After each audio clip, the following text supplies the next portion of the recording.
5, 4, 3, 2, 1. I'm John Miglosh for the Wisconsin DMA and the International Society for Strategic Marketing.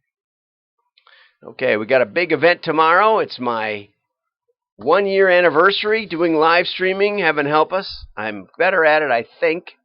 We'll see. There. I hope your surgery was good, or whatever it was you were doing. My friend missed yesterday, but he's still here. Okay, so we're going to talk about AI 90 days, AI ROI 90 days guaranteed. We're going to talk about what AI can do, what it can't do, and all the baloney that you're hearing these days in the world of marketing. So, but to keep a finger on the scale, we're going to show you some AI cool stuff. So here we go. What Ford did to emphasize their new high-tech tires that grip the road in rain and don't skid, Eco Sports Advanced Track and Electronic Stability Control. No, it wasn't their tires. It was the traction control. They decided to show they showed Brazilian basketball without the squeaky tennis shoes. So here it goes. And you're going to watch. Oh, you can't see my cursor. In the upper left, there'll be a picture of a tennis shoe, and then it'll blank out. Now listen for the change. Mais 2 pontos para o Flamengo. See the squeaks are gone? E olha o Advanced Track em ação aí, hein? É a tecnologia de antiderrapagem do EcoSport que mantém você seguro na pista. Por isso que a Ford tirou o som dos tênis derrapando aqui na quadra para mostrar para você como ela funciona nas ruas. And they're going to turn it on again. Now here it's on. Now you hear the squeaks? Hear them again? You can't unhear them. Okay, so anyway, that was kind of interesting. And they did it with AI and basically looking for certain frequencies and blocking them out. It was real time, though. That's the part that's interesting. Okay, so on that note, get rid of this one. Starbks is borrowing billions. You don't know, it's not that they need the money. It's that it's a good way to make money. They have we'll take this ad down. We should blink it so that you get subliminal advertising.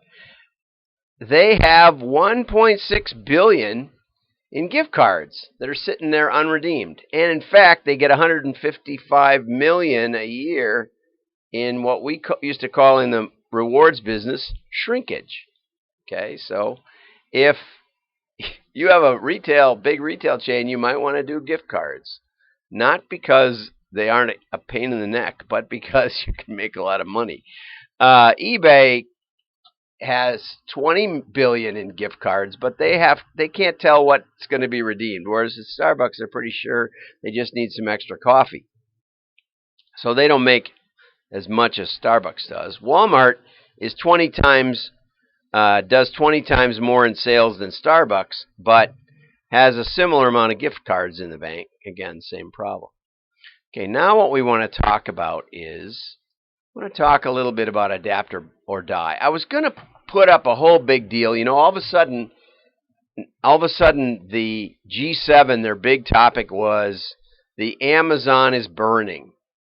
And, so I looked up Amazon burning by year. I did find 2016 was record burning, and, maybe they've achieved more now. But it's been burning for decades, literally decades. Why? Because, they try to make farmland out of it. In some places they succeed, in some places they don't at all. One of the interesting things is, though, there was a study in, I believe it was Costa Rica, and what they found was that the rainforest, if you're not careful, it comes back with a vengeance. And the new rainforest looks just like the old rainforest. It's indistinguishable in terms of the vegetation. So the rainforest is tougher than you think. But everybody wants farmland. And so here's a story. Oh, and I was going to show you wildfires in America because that's been used also as an argument for global warming. But forest fires were huge in the 20s.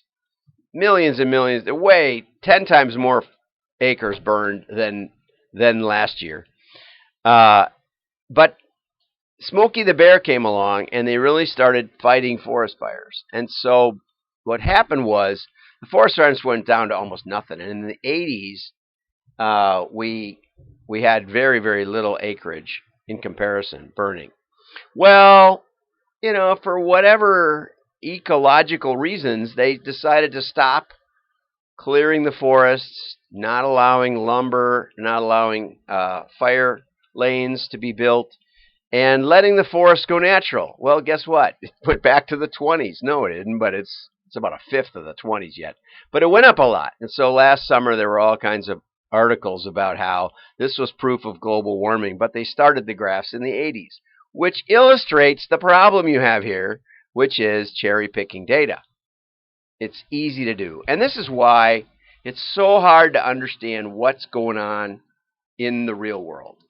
And this is why you want to get someone who has a demonstrated track record in turning data into money. And that's why we're going to take an hour or so tomorrow and try to flesh out what you can do with data.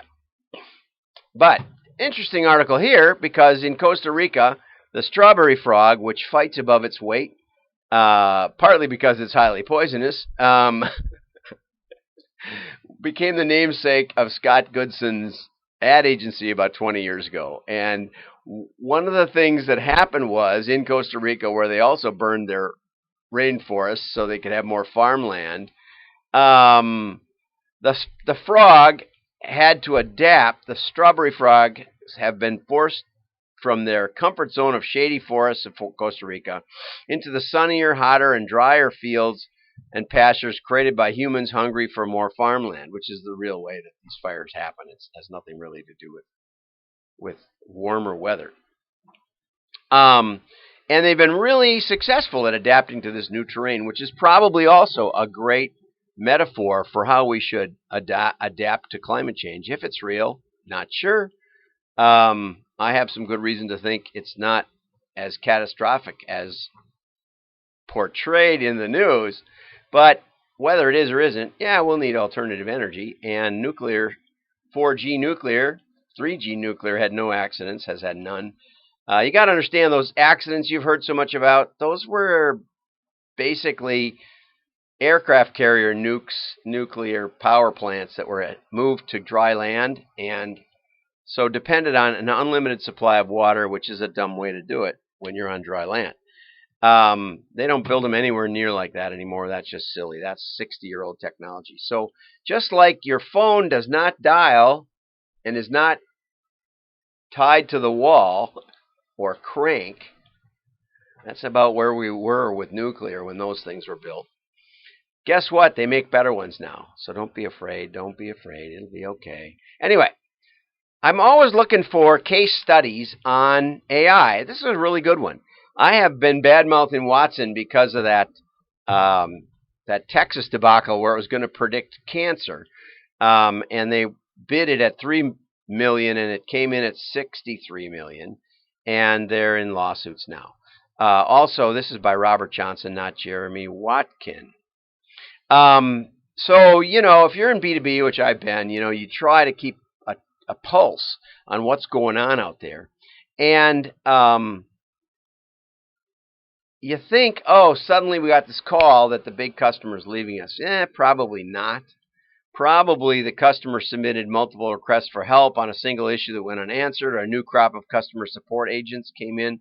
It's interesting. I did a study for Deluxe Check years ago, and we found that unlike the Harvard Business School, which basically says the longer a customer is with you, the more loyal they will be, and the more likely they are to stick, it's sort of circular. It's like the survival of the fittest legend. Anyway, but what the truth is, if you quit funding customer service, your old customers will leave at just exactly the same percentage as your new customers. Turns out, just like if you punch a best friend in the nose, no matter how long he's been your best friend, he might not be it anymore. It's just simple logic. Okay, so multiple users, on the other hand, at the end of each line, make it even more challenging with B2B. Okay, that's right. And so what they're doing is they're taking, they're scoring the customer relationship based on tickets created, tickets currently open, average time open, average time to close, total tickets created, agent rating, ticket severity, and more. And we were doing this in the 80s. We were cross-pollinating the customer relationship in B2B and the field sales with telemarketing. And what we could do is on lead qualification, we could have different reps working with different salespeople, and we could find out which reps were sending the leads to the field too soon, which were sending them too late, which salesmen were better at closing, which weren't, which ones followed up, which didn't. And we got all kinds of information by structuring it properly. And so, if you're not going to do that, which most people don't know how to do anymore, this Watson thing is pretty good. And then they coupled sentiment analysis to it. It's a really good article. And they admitted that in any given message, there might be 3 or 4 different sentiments expressed, because we tend to be, we tend to praise and then criticize. We tend to, compliment and then kick. But hey, maybe you can code that up. You could have your TSRs do it, which is one of the things we did in the 80s, and had a system that would track it. But again, if you're not going to write good software, you might be able to get Watson to do it for you. That's all we got for today. I'm John Miglosh. Have a great day. Like and share. Don't forget tomorrow, noon Chicago time, AI ROI in 90 days guaranteed. How are we going to do it? Tune in and find out. Bookmark your Periscope page. This is where we'll be. You can also automatically connect through Twitter, because retweet sends it out there. So look for me wherever you found me. Have a great day. I'm John Miglosh.